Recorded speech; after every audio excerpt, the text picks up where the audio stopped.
पलक और पायल की ये हालत देखी नहीं जाती मुझसे। आरती के बिना ना तो दोनों खाना खा रही हैं और ना ही सो रही हैं। ना ही पहले की तरह कोई जिद, ना कोई मस्ती। बहुत उदास थी दोनों, बस तैयार होकर वैसे ही स्कूल चली गई। ऐसा लग रहा है जैसे आरती के साथ साथ उन दोनों का बचपना भी चला गया। विधि, इसी बात को लेकर तो गुस्सा आ रहा है मुझे। अरे आरती को कम से कम बच्चों के बारे में तो सोचना चाहिए था। ऐसे कोई अपने बच्चों को छोड़ के जाता है क्या? अरे कैसी बातें कर रहे हैं आप भी आरती को ही दोषी मानते हैं, जबकि आप भी जानते हैं कि जो कुछ भी हुआ उसमें आरती के साथ साथ यश भैया भी बराबर के हिस्सेदार हैं।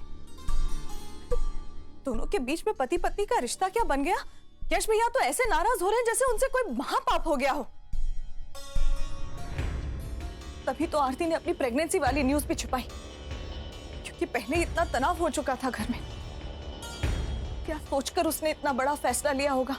कितने तनाव में होगी वो, ये क्यों नहीं सोचते आप? यश और आरती, कौन सही है कौन गलत है, ये सोच सोचकर मेरा दिमाग खराब हो रहा है। एक बार दोनों घर पर आ जाएंगे ना, फिर अच्छी तरह से खबर लूंगा मैं दोनों की। अरे शादी की है दोनों ने, कोई मजाक थोड़ी है, निभानी तो पड़ेगी। आप यश भैया को फोन लगाकर पता कीजिए ना।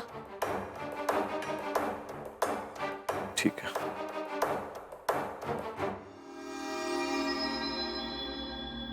हेलो। यश, कहाँ है तू? कुछ पता चला आरती का? नहीं भैया।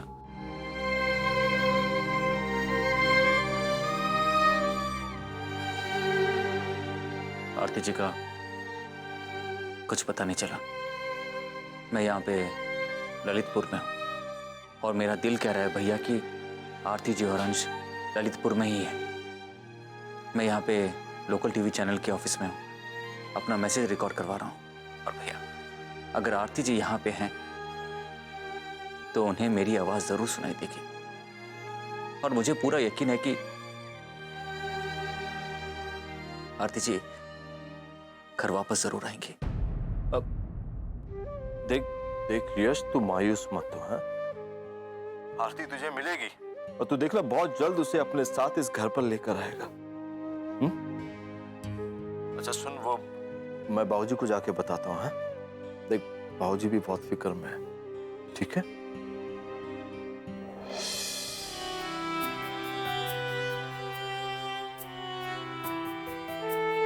कहाँ हैं आप आरती जी? मानता हूं मुझसे शादी करके इन कुछ महीनों में जिंदगी के बहुत उतार चढ़ाव देख लिए आपने, लेकिन जिस घर ने आपको इतनी तकलीफ दी, आज उसी घर का हर एक मेंबर आपको लेकर परेशान है, फिक्र कर रहा है आपकी और अंश की। मैं भी आरती जी, मुझे भी आपकी बहुत फिक्र हो रही है, बहुत।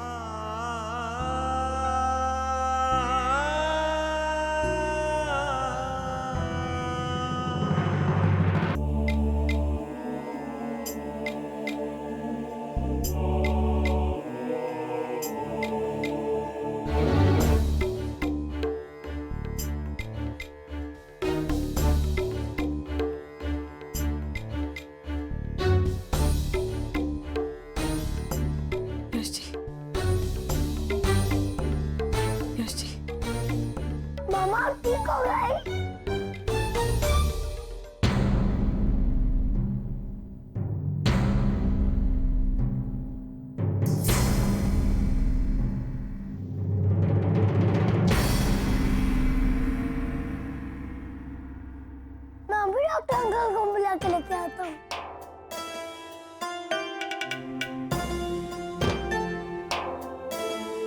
डॉक्टर अंकल, मेरी मम्मा को होश आ गया, जल्दी आओ। नर्स।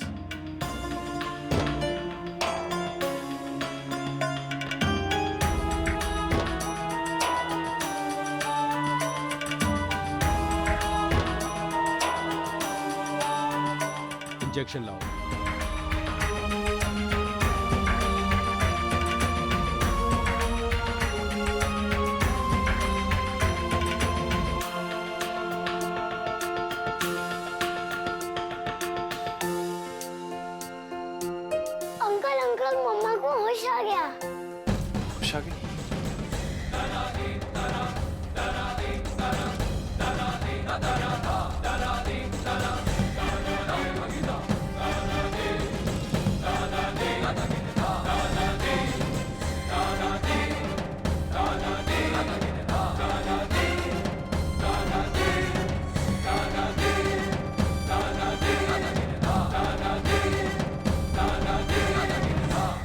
इनका ब्लड प्रेशर अभी भी नॉर्मल नहीं हुआ है, इसलिए नींद का इंजेक्शन दिया है। ओके। पेशेंट को कुछ देर आराम की जरूरत है। डॉक्टर, मैं वो मेडिसिन ले आया था। नर्स,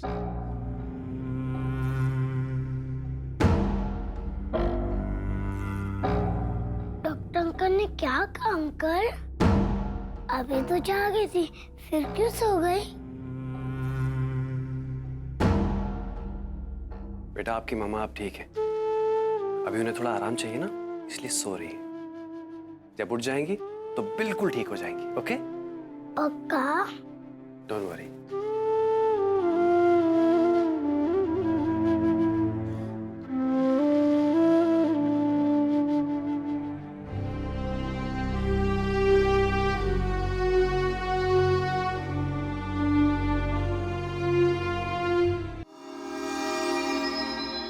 आरती प्रशांत के पास कभी नहीं जाएगी, वो उसे कभी माफ नहीं करेगी।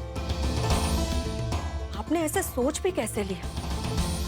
वो मर जाएगी, किसी आश्रम में चली जाएगी, लेकिन प्रशांत के पास लौटकर कभी नहीं जाएगी।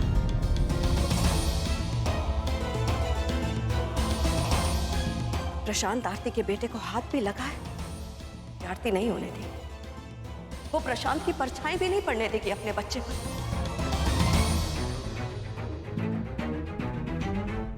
शोभा, तुम भूल रही हो कि अंश प्रशांत का ही बेटा है।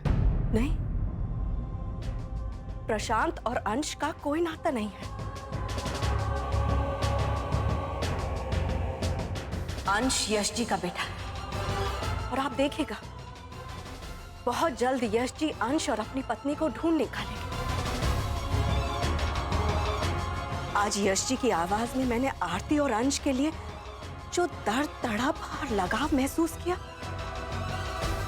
वो परवाह मैंने प्रशांत में कभी देखी ही नहीं और ना ही कभी हो सकती।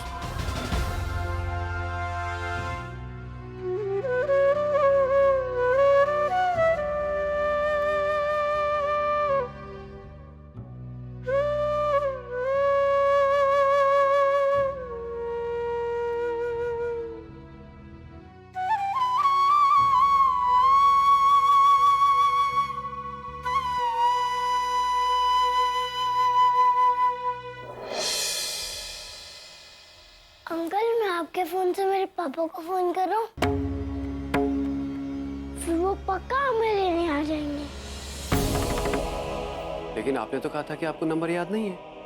अभी याद आ गया। पक्का? हाँ। ये लो।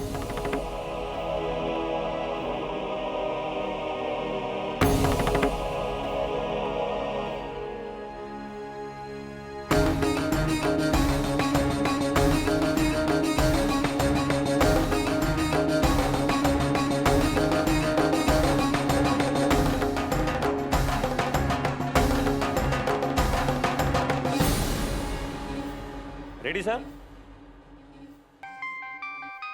एक मिनट, शायद आरती जी का फोन है। Okay sir.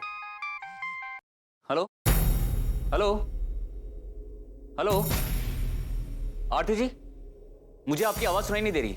Hello hello Aarti जी।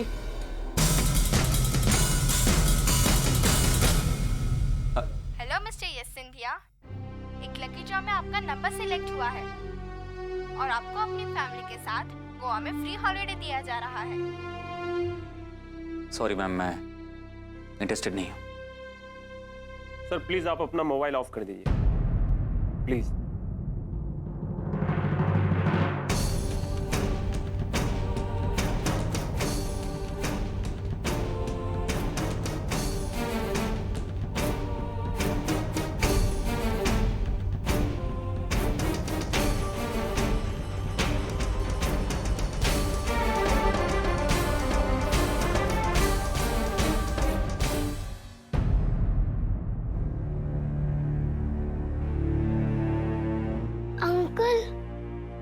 हाँ बेटा। पापा का फोन तो लग ही नहीं रहा। आपने ठीक से नंबर डायल किया था ना? हाँ, मैं अपने पापा की कोई बात नहीं भूलता। माय पापा is the best. Love my पापा। बहुत मिस करता हूँ उन्हें। तुम्हारा चाल चलन देखकर तो मुझे तुम पर शक हो रहा है कि जिस बच्चे को तुम मेरा कहती हो मेरा है भी या नहीं। न जाने किसका गंदा खून है वो हरामी।